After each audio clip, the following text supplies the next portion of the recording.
용산공원에 아파트를 짓겠다는 논쟁이 있습니다. 오늘은 용산공원의 아파트 공급 이슈에 대해서 알아보겠습니다. 좋아요, 구독 누르셨으면 시작해보겠습니다.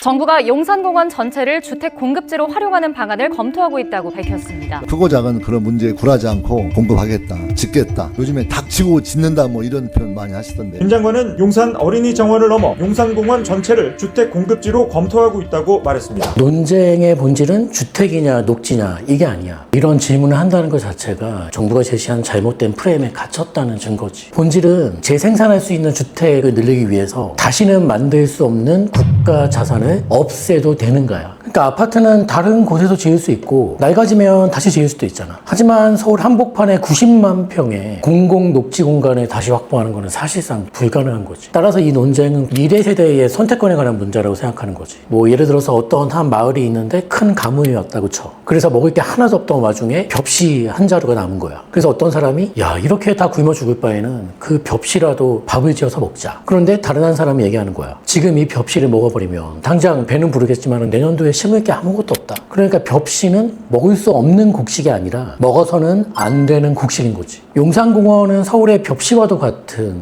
땅이야. 아파트를 지을 수 없어서 비워둔 땅이 아니라 서울의 미래를 위해서 비워두기로 약속한 땅이라는 거지. 주택 공급은 당연히 중요하고 시급한 일이지. 서울의 집값을 안정시키고 청년과 신혼부부들에게 더 많은 주거 기회를 제공하기 위해서라도 많은 주택이 필요한 건 당연한 것이지. 하지만 그렇다고 해서 어디에 집을 지을 수 있는가만을 보는 게 중요한 게 아니라 적어도 어디만큼은 절대로 지어서는 안 되는가 이걸 꼭 봐야 되거든. 집이 부족하다는 이유만으로 도시의 숨쉬 터전마저 다 없애버린다면 주택 부족 문제를 해결하는 대신 서울은 도시 자체의 품격, 품질, 경쟁력을 잃게 될 수밖에 없는 것이지. 속도와 물량에 대해서 전면적으로 진행하겠다는 것이고, 빠른 공급을 계속해서 강조하시는데 그렇다면 더더욱더 용산공원은 맞지 않거든. 왜냐하면 용산공원은 다른 어떤 곳들에 비해서 절차가 복잡하고 변수가 많거든. 즉 이거는 가장 급한 문제를 가장 오래 걸릴 부지를 활용해서 해결하겠다는 소리야. 쉽게 말해서 모순이지. 그러니까 용산공원에 주택을 지으려면 특별법을 바꿔야 하고 국회랑 협의도 해야 되고 또 서울시와 용산구의 도시계획 문제도 풀어야 돼. 그리고 미군하고 반환 문제도 협의해야 되거든. 거기에 뭐 토양 조사, 기반시설 설치해야지, 교통 대책도 수립해야 돼. 그리고 현재 용산공원 특별법의 기본 원칙은 미군 기지 전체를 공원으로 조성하고 공원 외의 목적으로 용도를 바꾼다든지 금지되어 있거든. 따라서 용산공원에 주택을 공급하려면 법 체계 자체를 변경해야 되는데 그것 때문에 지금 민주당에서 용산공원 특별법 개정을 추진하고 있거든. 근데 사실 이건 입법 낭비지. 국토부 장관 스스로도 이 법적 문제와 국회에, 서울시에, 용산구에, 미군에 여러 주체와 협의를 해야 된다고 말했잖아. 그게 뭘 뜻하지? 용산공원은 단기적인 주택 공급을 해결할 수 있는 적합한 장소가 아니라는 뜻이잖아. 시간이 진짜 오래 걸릴 거라니까. 그러니까 주택 공급을 그렇게 신속히 빠르게 해야 되는 상황이라면 법적 갈등이 적으면서 실제 입주를 앞당길 수 있는 부지를 선택하는 게 맞지 않을까? 즉 지금 국토부는 가장 오래 걸릴 땅에다가 신속하게 집을 짓겠다는 모순에 빠져 있잖아. 공공의 소유로 해서 주택을 공급하는 것도 저는 굉장히 필요한 일이다 이렇게 생각합니다. 아니 실제로 진행된다면 되게 다양한 부작용과 문제가 생기겠지. 그중에서 한 가지를 소개하면 이런 거야. 용산공원에 주택을 적게 지으면 큰 공급 효과가 없고 만약에 많이 지으면 공원이 망가져. 이렇게 용산공원의 주택 공급은 확실한 딜레마를 안고 있어. 생각을 해봐. 집만 지을 수 있나? 각종 진입로랑 도로를 내야 될 거 아니야. 지하 주차장도 파야 되겠지. 상업시설도 만들어야 되고. 그렇다면 그 순간부터 용산공원은 하나의 공원이 아니라 여러 개의 조각난 녹지가 되는 거야. 쉽게 말해서 적게 지으면 별다른 공급 효과가 없는 것이고 많이 지으면 공원의 정체성이 훼손되는 거지. 그러면서 이런 말을 하잖아. 용산공원의 이런 일부 자리들을 활용해서 공공주택으로 공급하는 건 괜찮지 않냐. 뭐 땅은 국가가 소유하는 거니까. 이건 되게 위험한 발상이다. 모든 국민들이 이용할 수 있었던 보편적인 공간을 일부 입주자들에게 장기간 배분하는 게 왜 괜찮은 거지? 이상하지 않아?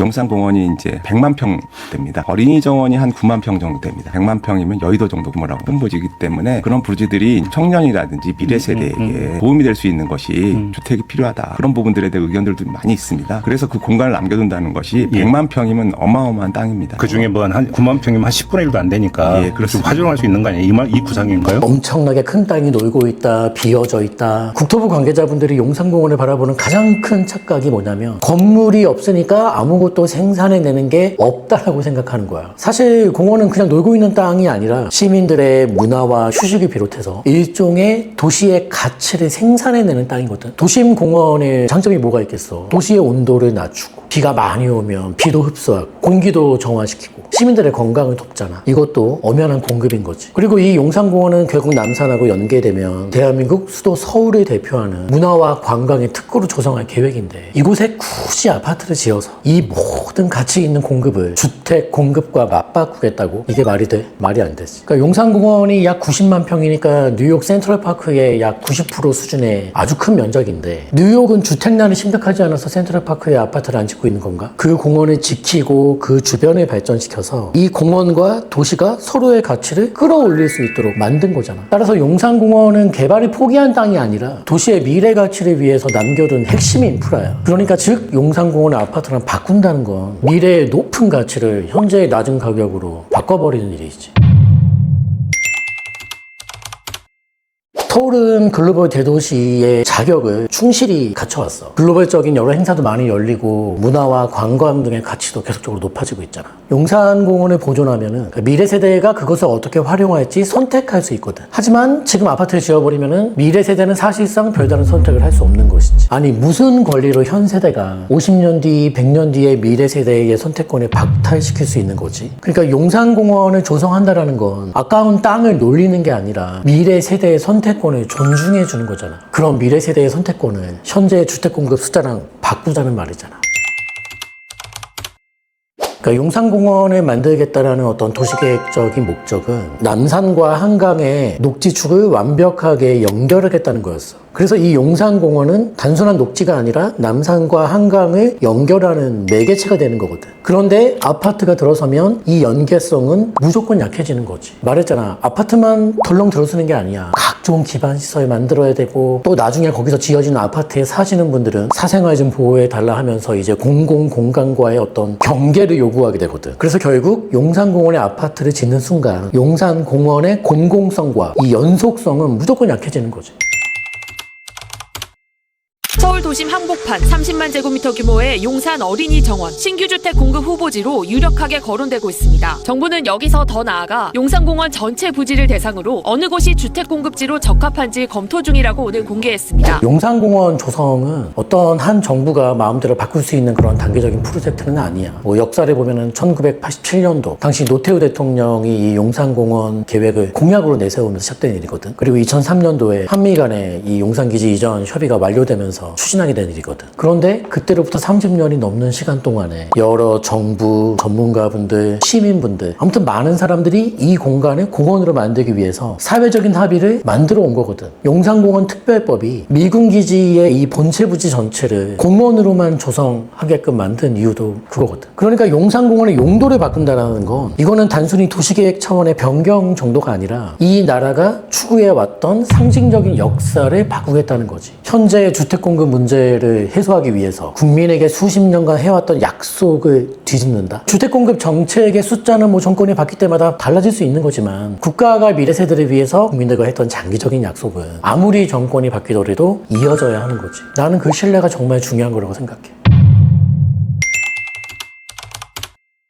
여긴 바로 지어도 되겠다 이런 생각이 드는 곳들이 있습니다. 어린이 정원 그 부분도 굉장히 넓기 때문에 그걸 어떻게 이 위치에 이 정도의 땅이 있는 걸 어떻게 쓰는 게 좋은지 저는 논의해 볼 필요가 있고. 용산기지는 군사적으로 역사가 되게 깊은 곳이잖아. 조선시대에도 병참기지가 있었고 1800년대 후반에는 청나라도 주둔했었고 또 일본군도 주둔했었고 그랬다가 1945년도에 이제 미군이 접수하게 되지. 그리고 49년도에 미군이 철수하자마자 6.25가 터진 거지. 그래서 1953년도에 미군이 다시 이제 접수하게 되는 거고. 결론적으로 용산공원이 금단위 땅이 된 게 벌써 140년이 넘어. 이렇게 100년 넘게 닫혀있던 땅이 열리는데 그 땅을 대한민국 전체 국민들을 위해서 돌려주지 않고 거기에 아파트를 지어서 그곳에서 거주하는 소수만을 위해서 제공되는 게 맞을까? 그게 이 땅과 이 나라를 지켜내기 위해서 피땀 눈물이 뭐야? 목숨까지 다 바친 우리의 선조들에 대한 존중과 감사의 뜻이 될 수 있을까? 지금 세대를 살고 있는 우리 후손들이 그 땅에다가 아파트를 짓겠다는 소리를 선조들이 듣는다면 뭐라고 할까? 잘했다고 할까? 그게 진정한 반원의 의미를 찾을 수 있는 길인가? 그러니까 물리적인 활용 방안에 떠나서 용산공원이 담아야 하는 역사적인 메시지는 개발이 아니라 회복인 거야. 군사기지에 분단에 외세의 침략에 이 철조망으로 둘러싸인 역사를 겪은 땅이라면 그 땅의 끝은 아파트 분양이 아니라 모든 국민이 함께 이용하는 치유, 통합 이런 공간이 되는 게 맞지 않을까?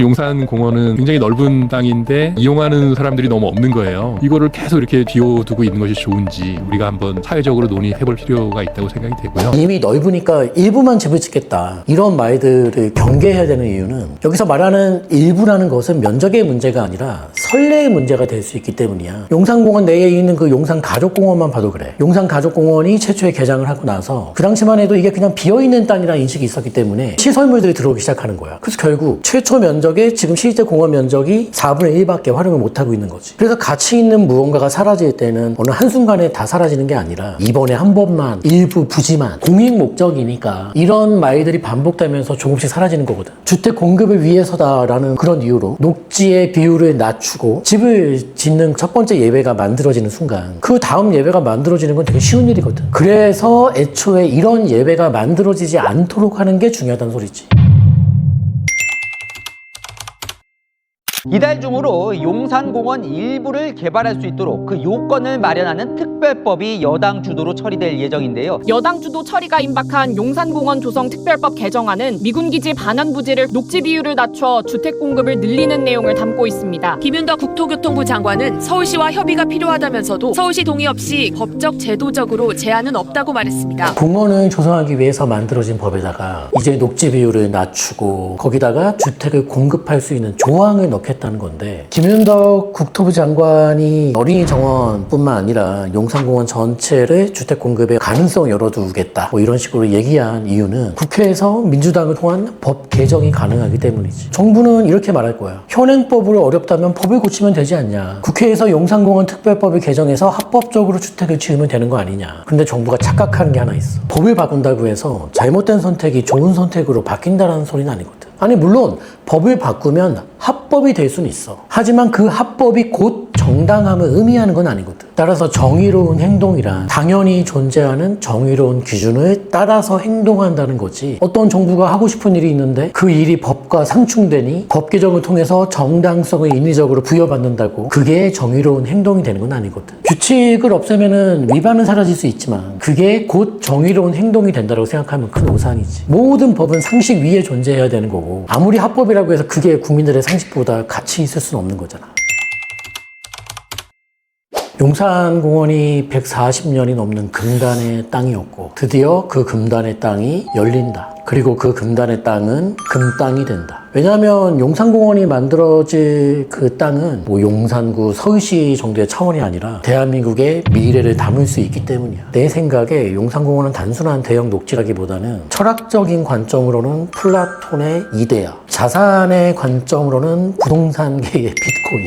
난 그렇게 생각해. 많은 사람들이 모르고 있는 게 용산공원과 남산공원이 온전하게 만나게 되면 정말 엄청난 잠재 가치를 갖게 될 거거든. 그것만 성공하면 서울은 글로벌 대도시 확정 짓는 거거든. 그러니까 용산공원은 용산의 정중앙에 위치하면서 용산의 모든 개발들을 품고 있고 연계가 되고 있어. 용산공원 90만 평에 남산이 87만 평 정도 되니까 합치면 약 180만 평이야. 글로벌 어떤 대도시들이 그 수도 한복판에 180만 평의 녹지가 확보된 그런 글로벌 대도시가 있을까? 아예 없어. 그러니까 이 용산공원과 남산이 만나는 이 사업은 정말 다시는 없을 사업이야. 게다가 지금 이 4차 산업시대에는 가치를 지니고 있는 그 어떤 것도 팔 수 있게 되거든. 기술이 있으면 그 기술 자체를 팔 수도 있고 그 기술에 필요한 부품이나 소재를 팔 수도 있는 건 맞지만 우리는 그것보다 더 큰 걸 수출할 수 있고 그동안 아무도 안 팔았던 것도 팔 수 있게 되거든. 그게 뭘까? 대한민국은 이 혁명기에 도시를 수출할 수 있거든. 따라서 용산 개발은 아주 매력적인 도시 수출 프로젝트야. 지금 글로벌 스마트 시티 경쟁이 엄청나게 치열하잖아. 그런데 한국은 이 글로벌 스마트 시티와 연관된 모든 기술들을 하나로 융합할 수 있는 전 세계의 거의 유일한 국가야. 그리고 이 도시를 수출한다면은 여러 기업들을 한데 묶을 수 있기 때문에 경제적인 파급 효과도 엄청나게 클 거거든. 따라서 이 용산 개발 사업을 단순하게 토건 사업으로만 보는 거는 되게 미개한 발상인 거고, 그렇게 조성대 용산공원 땅에다가 공원 대신 아파트를 짓겠다는 건 이 모든 미래 가치를 포기한다는 뜻이지.